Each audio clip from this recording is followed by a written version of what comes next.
¿Qué huele, medicoblastos? Bienvenidos de nuevo al canal. Vamos a empezar este video haciendo la siguiente pregunta. ¿Alguna vez ustedes han pensado por qué una persona, por más que hace dieta y ejercicio, no puede bajar de peso? ¿Y por qué una persona, por más que come y come, no puede subir de peso? Esto se explica por las hormonas tiroideas, las cuales son producidas por la glándula tiroides, el cual es el tema de hoy. Así que si te interesa saber más sobre este tema, saca una libreta y un lápiz y prepárate porque se va a poner interesante. Empecemos hablando sobre la glándula tiroides. Está ubicada en la región del cuello, específicamente por delante de la tráquea, y se sobrepone en el cartílago cricoides. La glándula tiroides está debajo del cartílago tiroideo y el hueso hioides. La glándula tiroidea la podemos dividir en tres lóbulos, uno derecho, uno izquierdo y uno que está recargado en el cartílago tiroideo, que es el lóbulo piramidal. Estas tres estructuras están conectadas por el istmo central. Y ahora, si nosotros vemos la glándula tiroidea en un microscopio, podemos obtener esta imagen. Si se dan cuenta, hay un anillo de células que están de color verde. Estas son las células foliculares. Son responsables de la síntesis de hormonas tiroideas, las cuales son la T3 y la T4, pero también producen otras moléculas como la T3 inversa, la diyodotironina y la monoyodotironina.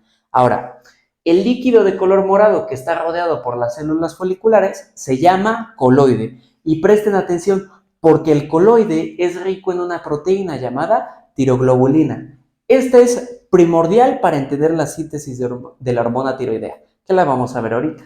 Y ahora, en el intersticio tenemos otras células que se llaman células parafoliculares. Estas se encargan de producir la calcitonina, la cual produce la homeostasia del calcio y del fósforo. Pero eso lo vamos a dejar para otro video.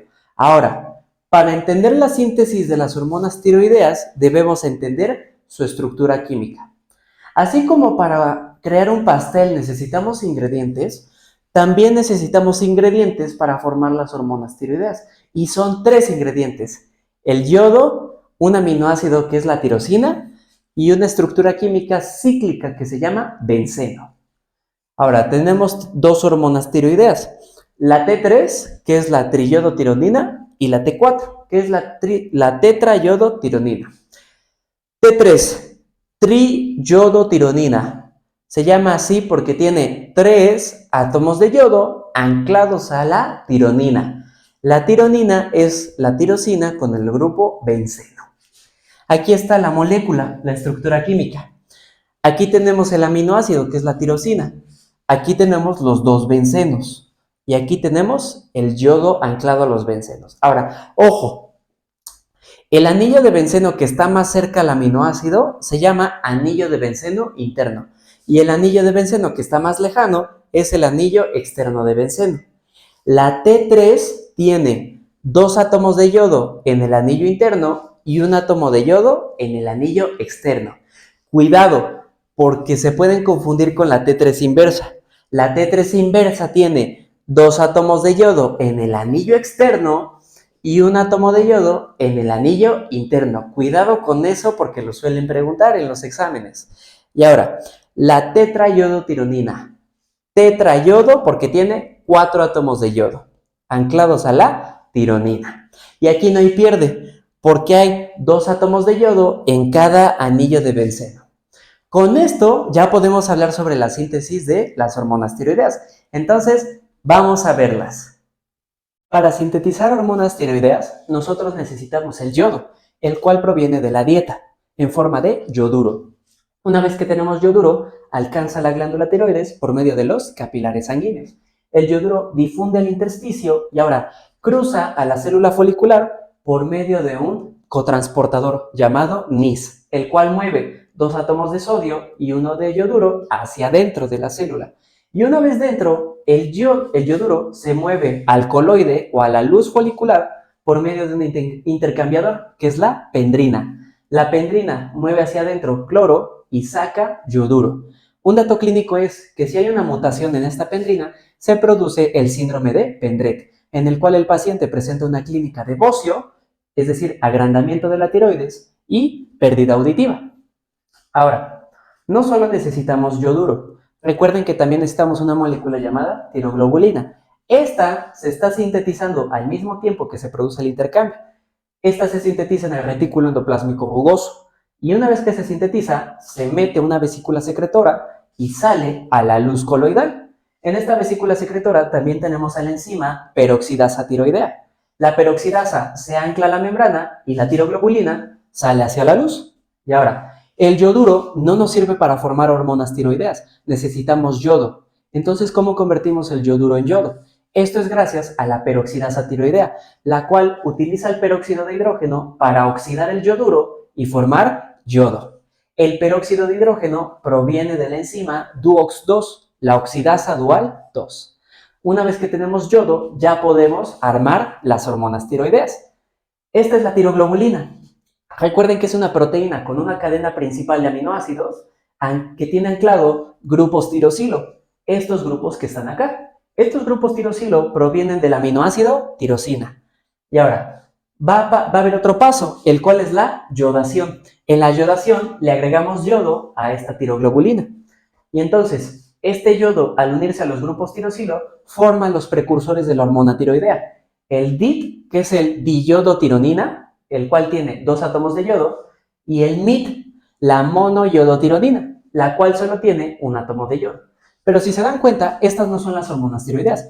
Recuerden que las hormonas tiroideas tienen 3 o 4 átomos de yodo y 2 anillos benceno. Aquí solo hay uno. Para lograr crear las hormonas tiroideas, debemos pasar por la conjugación. En la conjugación, la peroxidasa tiroidea va a recortar estos grupos tirosilo y los va a pegar entre sí para ahora tener más átomos de yodo y 2 anillos benceno. Veamos. Para formar la T4, nosotros debemos empezar con una diyodotironina y recortarla y pegarla en otra diyodotironina para tener 4 átomos de yodo y que forme la tetrayodotironina. Para formar a la T3 debemos de empezar con una diyodotironina y pegarle una monoyodotironina para que tenga el benceno interno 2 átomos de yodo y el benceno externo 1 átomo de yodo. Si nosotros hacemos el proceso a la inversa, tendríamos la T3 inversa. Es decir, empezamos con una monoyodotironina y le pegamos una diyodotironina, ¿vale? ¿Se dan cuenta el cambio en la posición del átomo de yodo? Recuerden que la T3 inversa no tiene actividad biológica. Y ahora, una vez que armamos las hormonas, las endocitamos en una vesícula endocítica.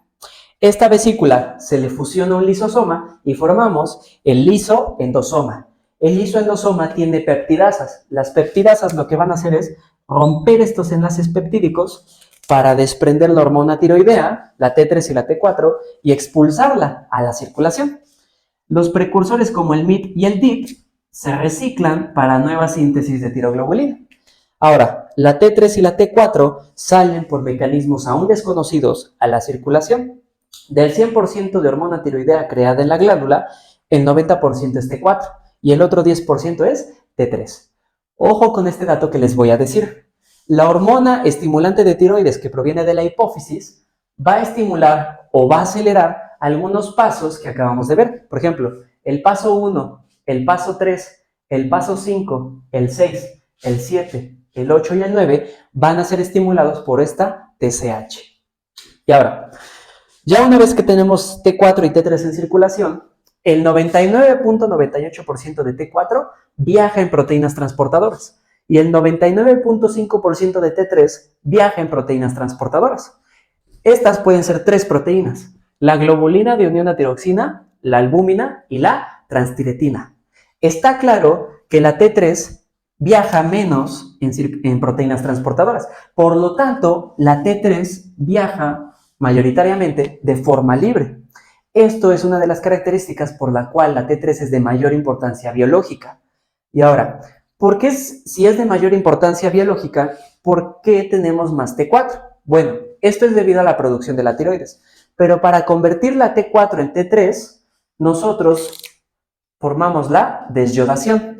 En la desyodación vamos a mandar la T4 a otros tejidos para que a través de las desyodasas le quitemos un átomo de yodo y formemos a la T3. Ahora, es muy importante que las hormonas tiroideas viajen en proteínas transportadoras por tres motivos. Uno, porque crea un reservorio de hormonas en la sangre. Segundo, porque aumenta la vida media de las hormonas tiroideas. Y tercero, porque al haber mucha T4 viajando en proteínas transportadoras, garantizamos esta desyodación y así tener una gran cantidad de T3 en circulación y por tanto en las células. Ahora, vamos a ver cómo es esta desyodación. Vemos que la desyodación permite convertir la gran cantidad de T4 en sangre en T3 y esto es gracias a las desyodasas, enzimas que van a quitar átomos de yodo a la T4. La desyodasa 1 es la más importante de las tres porque genera la mayor parte de T3. Está presente en hígado, en riñón y en músculo esquelético. Y ahora, para formar T3, lo que va a hacer es quitar un átomo de yodo del anillo de benceno externo, generando la T3. La desyodasa 2 está presente en el sistema nervioso central, en la hipófisis y la placenta. Y lo mismo, va a quitar yodo del anillo de benceno externo. La desyodasa tipo 3 va a ser lo contrario, va a quitar yodo del anillo de benceno interno, generando a la T3 inversa, que no tiene actividad biológica. Y ahora, ojo, porque estas desyodasas pueden estimularse o inhibirse dependiendo de estímulos fisiológicos. Por ejemplo, en la inanición, aunque nosotros no comamos, nuestras células deben de seguir realizando reacciones químicas y esto consume energía. Entonces, para compensar este gasto de energía, se inhibe la desyodasa 1, disminuyendo la cantidad de T3 en sangre. La T3 regula el gasto de energía de nuestras células. Entonces, al disminuir la T3, disminuimos el gasto energético y con esto compensamos la inanición, ¿ok? Ahora, vamos a hablar de la acción hormonal de estas hormonas tiroideas. La T3 y T4 prácticamente llegan a todos los tejidos del cuerpo. Difunden por la membrana celular a través de un transportador, que es el transportador de monocarboxilatos, el MCT8. Aquí adentro, la T4 va a ser desyodada por una desyodasa y vamos a tener mayoritariamente T3. Y aquí viene la razón por la cual la T3 es más importante biológicamente. Uno, porque tiene 10 veces más afinidad por el receptor de hormonas tiroideas, que es intranuclear. Segundo, porque recuerden que la T3 tiene una fracción libre mayor en sangre que la T4. Y tercero, porque dentro de la célula nosotros seguimos desyodando la T4 en T3. Es por ello que la T3 tiene más actividad biológica. Y una vez que se une al receptor de hormonas tiroideas intranuclear, inicia la transcripción de genes. Por lo tanto, esta hormona tiroidea lo que va a hacer es regular el metabolismo energético. Esto es a través de la famosa tasa metabólica basal. Esta tasa metabólica basal es la cantidad de energía que consumen nuestras células aunque nuestro cuerpo esté en reposo las 24 horas del día. Aunque no movamos ni un solo dedo, nuestras células siguen trabajando y gastan energía. Ahora, estas hormonas tiroideas regulan la tasa metabólica basal a través de reacciones químicas, de anabolismo y de catabolismo. Por ejemplo, regulan el metabolismo de carbohidratos, proteínas y lípidos. El de los carbohidratos se regula a través de la gluconeogénesis, el de las proteínas a través de la proteólisis y la síntesis proteica, y el de los lípidos a través de la lipólisis y la lipogénesis, que son reacciones químicas opuestas, ¿ok? Asimismo, controla la actividad de la bomba sodio-potasio ATPasa y regula la termogénesis, la generación de calor. Esto es gracias a que se usa la termogenina, un desacoplante de la cadena transportadora de electrones o de la fosforilación oxidativa. Y ahora, si hay un aumento de hormonas tiroideas, como en el hipertiroidismo, lo que va a pasar es que va a haber un aumento de la tasa metabólica basal, aumentando la cantidad de energía que ocupan nuestras células. Por eso los pacientes con hipertiroidismo tienen atrofia muscular, porque están constantemente en proteólisis, ¿ok? Su tejido muscular está siendo degradado constantemente. Y en el hipotiroidismo o en la disminución de hormonas tiroideas pasa lo contrario, disminuimos la tasa metabólica basal. Por eso los pacientes con hipotiroidismo les cuesta bajar de peso, porque su gasto energético celular es mínimo. Entonces tienen que compensar esta diferencia de energía con dietas muy restrictivas y con ejercicio vigoroso. Ahora, las hormonas tiroideas también van a regular el crecimiento, y esto es notorio, porque desde el primer día de nacimiento hasta el final de la pubertad, si no hay suficientes hormonas tiroideas, generamos el cretinismo, que recuerden que es discapacidad intelectual con enanismo no hipoficial. Y también las hormonas tiroideas regulan la sensibilidad a receptores beta-adrenérgicos. Por eso, a mayor hormona tiroidea o en el hipertiroidismo, hay más sensibilidad a estos receptores. Y recuerden que están en el miocardio. Por eso en el hipertiroidismo hay taquicardia, porque hay más sensibilidad de estos receptores en el miocardio. Ahora, vamos a ver cómo se regulan estas hormonas tiroideas a través del eje hipotálamo-hipófisis-glándula tiroides. Recordemos que la regulación de las hormonas tiroideas es gracias al eje hipotálamo-hipófisis-glándula tiroides.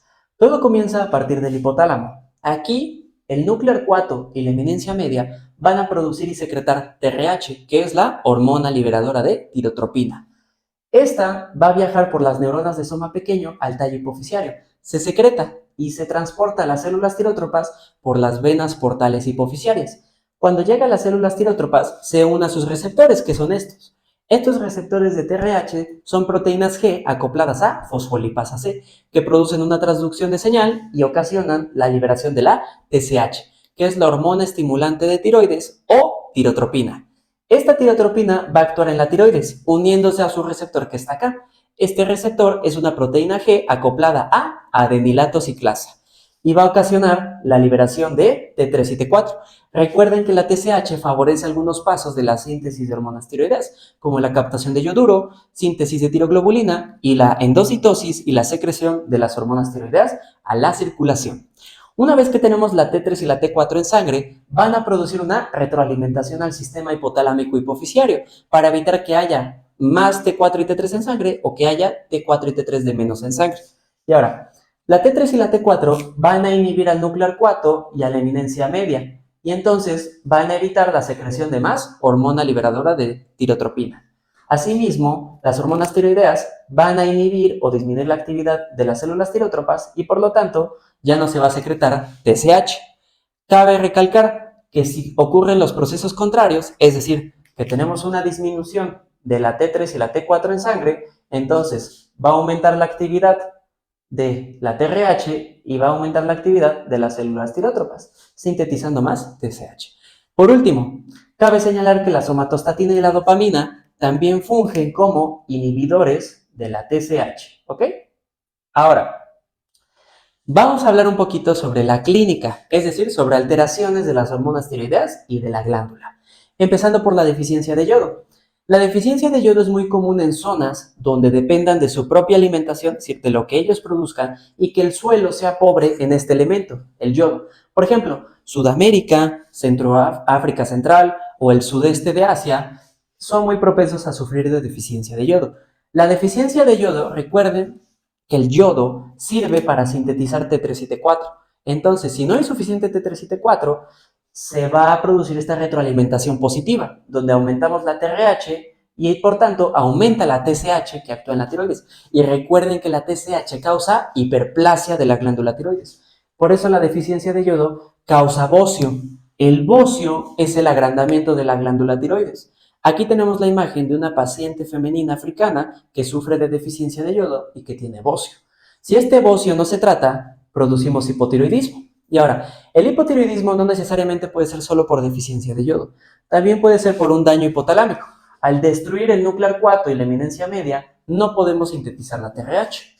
Y también la tiroiditis de Hashimoto produce hipotiroidismo. Esta es una enfermedad autoinmune que ataca a la glándula tiroidea y entonces evita la secreción de T3 y T4, produciendo hipotiroidismo. Si este hipotiroidismo se produce desde el nacimiento hasta la infancia, que son etapas cruciales de crecimiento, se puede dar el cretinismo, que recuerden que es discapacidad intelectual por daño en el sistema nervioso debido a deficiencia de la hormona tiroidea y enanismo no hipofisiario.